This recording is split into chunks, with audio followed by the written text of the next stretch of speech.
Existe un escenario clásico y muy revelador sobre el comportamiento humano. Imaginemos una inmensa sala donde cientos de personas se enfrentan a un examen definitivo. Hay un silencio sepulcral. Sí, esa tensión que se corta con un cuchillo. Exacto. Todo el mundo mira fijamente su papel y al fondo de la sala un vigilante camina lentamente. Observando cada movimiento, claro. Eso es. Todo funciona con una disciplina impecable. Porque la autoridad está físicamente presente en la sala. Pero de repente suena el teléfono de ese vigilante. Sale al pasillo para contestar y cierra la puerta tras de sí. Y ahí es cuando cambia todo. Totalmente. En ese preciso instante, o sea, en el segundo exacto en el que el pestillo hace clic y la autoridad visual desaparece por completo, es cuando verdaderamente comienza el examen real. Es una imagen buenísima. Porque ese clic de la puerta marca la frontera psicológica, entre el miedo a las consecuencias y los valores reales. Claro.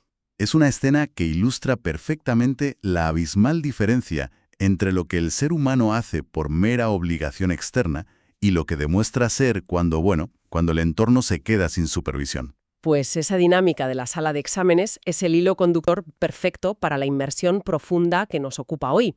Y es una inmersión bastante especial. Muy especial, sí. La misión de este análisis es diseccionar un texto fascinante, muy específico y, con un enfoque súper pragmático.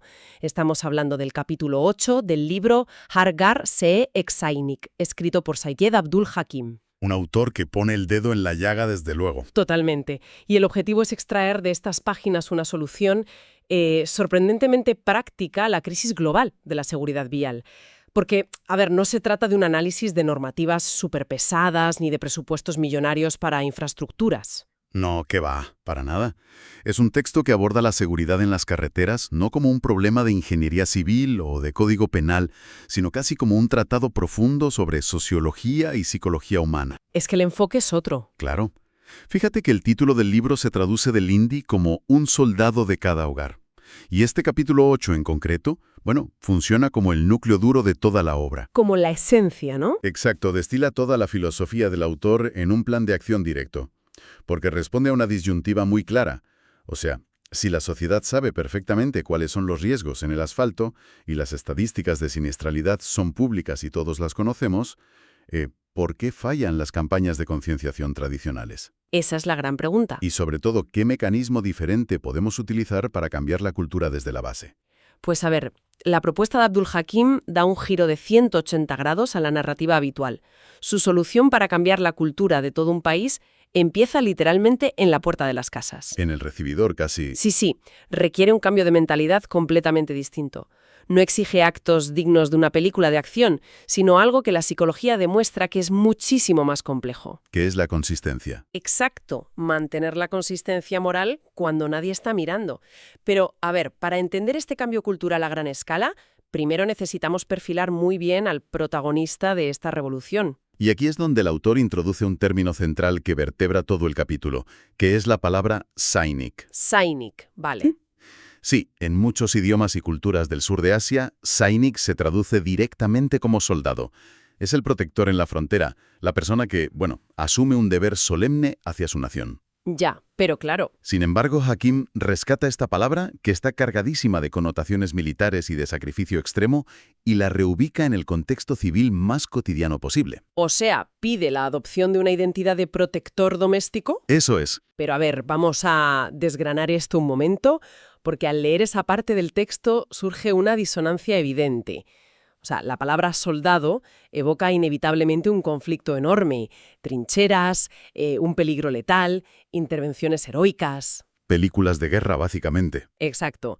Pero el capítulo aplica este término a acciones que consideramos mundanas, como guardar el teléfono móvil en la guantera antes de arrancar el coche o el simple acto mecánico de, abrocharse un cinturón de seguridad para ir a comprar el pan. Claro, parece desproporcionado. Es que cuesta no pensar que utilizar un término tan histórico y solemne para describir rutinas tan aburridas es, una exageración literaria. Podría parecerlo, sí. Pero si analizamos la argumentación del autor, esa aparente exageración desaparece por completo. Hakim sostiene que el nivel de disciplina interna, de autocontrol y de servicio a los demás es psicológicamente el mismo. Vale, o sea que la carga mental es equiparable. Exacto. La premisa es que el servicio a la nación no se limita a un frente de batalla que está a miles de kilómetros. Ocurre a diario, de forma silenciosa, en las rotondas, en los pasos de cebra, en las autovías. Ya, ya. El heroísmo que propone este modelo no te da medallas. Se mide en, pues, la paciencia que un ser humano ejerce al ceder el paso, o en la decisión activa de no sucumbir a la furia al volante cuando alguien te cierra el paso. Fíjate que es curioso cómo el asfalto altera la psicología humana. Es un fenómeno que está documentadísimo. El famoso Dr. Jekyll y Mr. Hyde del tráfico. Totalmente. El típico profesional súper pacífico y educado que, bueno, en cuanto se encierra en una caja de chapa de 2 toneladas y agarra un volante, sufre una transformación digna de Mad Max. Sí, sí, y percibe a cualquier otro conductor como un enemigo mortal. Es alucinante, entonces. La idea del Sainik cotidiano es esencialmente el antídoto contra esa transformación tan territorial y agresiva. Y el autor lo resume con un lema muy claro. Un lema que apela a preservar a los seres más cercanos y queridos para evitar que se conviertan en una simple estadística de tráfico. Qué duro, pero qué cierto. El individuo que adopta este rol asume que su comportamiento en la carretera es un ejercicio de responsabilidad civil directa. O sea, entiende que un vehículo mal gestionado es un arma, y por lo tanto, pues el rigor tiene que ser inquebrantable. Vale, si seguimos esa lógica, este protector cotidiano es alguien que evita que la tragedia ocurra en el espacio público. Eso es. Pero a ver, si la premisa es tan lógica y el beneficio de la supervivencia es tan sumamente obvio, el verdadero misterio sociológico es por qué esta mentalidad es la excepción y no la regla general. Ahí le has dado. Ese es el gran problema. Y aquí es donde el capítulo 8 entra en un terreno que me parece fascinante, que es diseccionar la diferencia entre el cumplimiento y el carácter. Un concepto clave. Porque el texto afirma que quien se pone el casco de la moto únicamente porque una aplicación le avisa de que hay un control policial a 500 metros, está alquilando su seguridad. Ese concepto de alquilar la seguridad es crucial, es vital para entender por qué fracasan las políticas puramente punitivas, las de poner multas y ya está. En la psicología del comportamiento, esto se define como la diferencia entre la motivación extrínseca y la motivación intrínseca. ¿Vale? Cuando el comportamiento depende del exterior, es decir, de un radar, de un agente de tráfico escondido detrás de un matorral, la mente humana opera como una calculadora de riesgos. Calculando si me pillan o no me pillan. Exacto. El cerebro evalúa constantemente la probabilidad de ser castigado frente a la comodidad o el placer de infringir la norma. Es una analogía que, bueno, se puede aplicar a muchísimas facetas del comportamiento. A mí se me ocurre que se asemeja a la dinámica de limpiar una casa frenéticamente solo porque hay invitados importantes en camino. Uf, típico. Todos lo hemos hecho. Claro, es un orden forzado, derivado única y exclusivamente del miedo al juicio social. Pero, ¿qué pasa? En el momento en que los invitados se marchan y se cierra la puerta, la casa vuelve a su estado natural de caos progresivo. O inmediato. Sí, o inmediato. El orden era un comportamiento alquilado por unas horas. El carácter, en este contexto, pues equivaldría a mantener el espacio limpio simplemente porque el caos resulta inaceptable para tu propia forma de ser. Exactamente. Y esa mecánica de la motivación extrínseca, la de limpiar por las visitas o frenar por el radar, tiene además un coste altísimo.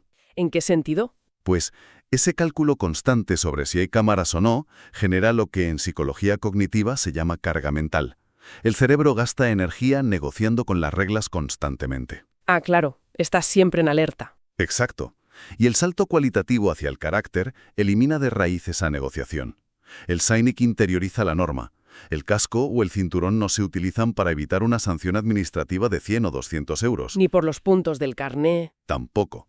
Se utilizan porque no hacerlo supondría una incoherencia brutal con los propios valores vitales. La seguridad, entonces, deja de ser un peaje del sistema y se convierte en un rasgo innegociable de la propia identidad. Pues ese es el verdadero punto de inflexión del texto, diría yo. La transición de estar siempre negociando con las reglas a proteger la vida de forma automática, sin pensarlo. Un automatismo moral, podríamos llamarlo. Eso es. Un individuo con este esquema mental no ajusta su velocidad a 50 por hora porque haya una señal roja brillante, sino porque interioriza que a esa velocidad la distancia de frenado le permite esquivar a un peatón imprevisto. Exacto. Es empatía en movimiento. Ahora bien, El texto plantea un reto de escalabilidad, y aquí es donde la cosa se pone interesante. Supongamos que un individuo experimenta este cambio de paradigma y adopta el carácter de Sainik. Vale. La historia de la sociología demuestra que las personas que intentan imponer su superioridad moral sermoneando a los demás, pues suelen generar un rechazo frontal en lugar de adhesión. Nos cae mal el que siempre nos está dando lecciones. Claro, el pesadito del grupo que te dice cómo tienes que vivir. Nadie quiere escuchar eso. Y Regime es plenamente consciente del riesgo que supone ese discurso moralizante. Sabe que la resistencia psicológica ante los sermones es universal. Por eso, el capítulo articula un modelo de contagio social que él denomina círculos concéntricos. ¿Los círculos concéntricos? Sí, es como un mapa detalladísimo de cómo el comportamiento memético y la presión de grupo positiva pueden propagarse desde un núcleo muy cerrado hasta, abarcar a toda la sociedad. Y lo más importante, operando de forma silenciosa y basada únicamente en la observación. Vale, y todo gran cambio estructural comienza en el laboratorio más básico de la naturaleza humana. Ese es el primer círculo concéntrico, ¿verdad? El hogar. El hogar, la familia. Y el autor ilustra este primer círculo con un caso práctico extremadamente descriptivo. Cuenta la historia de una mujer que observaba diariamente cómo su marido ignoraba la medida de seguridad más básica, dejando su casco de moto colgado en casa como si fuera un adorno antes de salir a enfrentarse al tráfico. Una estampa, por desgracia, peligrosamente común en muchas partes del mundo, donde la comodidad de ir con el viento en la cara pesa más que la física elemental. Totalmente. Pero ¿qué hace ella? En lugar de recurrir al conflicto directo, a la bronca o a citarle informes médicos sobre traumatismos craneales, Que no habrían servido de nada, probablemente. seguramente no. Ella opta por una intervención basada en la rutina y el afecto. Una mañana, el marido descubre que su clásica fiambrera con el almuerzo para el trabajo, que ella solía prepararle, pues no está preparada. ¿Falta la comida? Falta la comida. Y ante la confusión de él, ella establece un límite cristalino. Le argumenta que el almuerzo acompaña al trabajador únicamente si el casco acompaña a la cabeza. ¡Guau! Es una reestructuración de incentivos brillante. Sí, es de manual. Es que asocia un elemento básico de cuidado y de rutina familiar, como es la comida preparada con cariño, a una exigencia innegociable de seguridad. O sea, no hay debate posible sobre las normativas de tráfico ni sobre la policía. No hay negociación. Simplemente se establece una frontera donde el cuidado personal condiciona el funcionamiento del hogar. Y el resultado que expone el libro es que, en cuestión de días, la dinámica cambia permanentemente. El cerebro del marido deja de procesar el casco como una molestia impuesta por la ley del gobierno y empieza a procesarlo como un acto de reciprocidad hacia el cuidado de su familia. Porque ella le está demostrando que le importa su vida. Exacto. Y este es el primer círculo operando con la máxima eficacia. El hábito no se modifica por temor al Estado, se modifica por la influencia implacable y súper silenciosa del núcleo familiar. Pero claro, ese microcosmos del hogar sirve como zona de pruebas. El aislamiento familiar tiene un límite. Claro, tarde o temprano sales a la calle. Eso es. El verdadero desafío de la integridad de este Sainik se materializa cuando el individuo cruza la puerta de su casa y se expone al escrutinio del exterior. Y aquí entramos en el segundo círculo concéntrico, que es el vecindario o la comunidad. Exactamente. Y desde una perspectiva sociológica, esto es un ejercicio puro de presión grupal localizada. Sí, la sociología del endogrupo explica perfectamente este fenómeno. Los seres humanos al final somos animales gregarios. Nos gusta ir en manada. Escaneamos constantemente en nuestro entorno para determinar qué comportamiento es el estándar. Si un vecino comienza a exhibir un patrón inquebrantable de seguridad y un segundo vecino, por mera observación y sin que nadie le diga nada, lo adopta, se empieza a alterar la percepción estadística del entorno. Eso es. Se genera un efecto dominó silencioso. Se crea un nuevo consenso social sin necesidad de hacer asambleas, ni de poner carteles. De repente, el motorista que desafía la norma y arranca sin protección deja de ser visto como alguien rebelde, guay o astuto. Pasa a ser el bicho raro. Pasa a ocupar la posición del elemento disruptivo. Y la necesidad intrínseca de pertenencia al grupo empuja al resto a alinearse con el nuevo estándar. Y fíjate que una vez que la comunidad física adopta la norma, el modelo de Hakim expande la onda hacia el tercer círculo, que es el trabajo y el espacio digital. El espacio digital clave hoy en día. Clavísimo. Aquí es donde el comportamiento deja de ser puramente observacional y comienza a ser verbalizado. Se amplifica hacia lo que los sociólogos llaman lazos débiles. Claro. En este tercer nivel, este Seinik empieza a permear en la cultura corporativa, en las interacciones online, pero manteniendo siempre esa premisa inicial que comentábamos antes de evitar el adoctrinamiento agresivo. Cero sermones. Cero. Puede manifestarse en algo tan sencillo como un pacto informal entre colegas de oficina.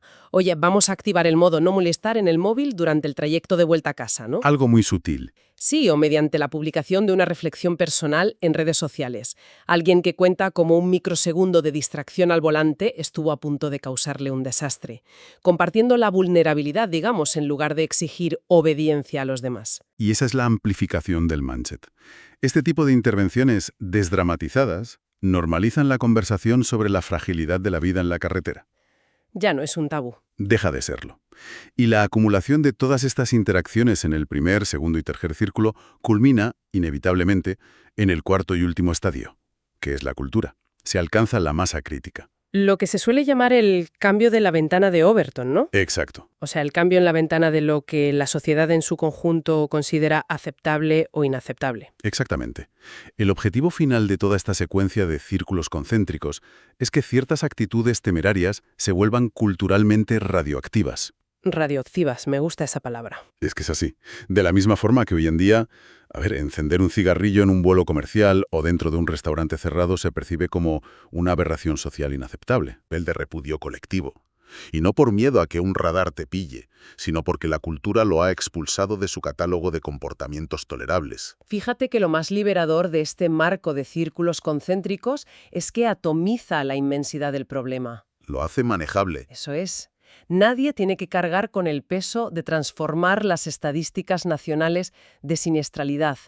La única exigencia del sistema es mantener la integridad en tu círculo personal, controlar tu propio vehículo, respetar tu propio cinturón de seguridad y ejercer influencia en tu radio de alcance más inmediato. Ocuparte de tu metro cuadrado, como se suele decir. Exacto.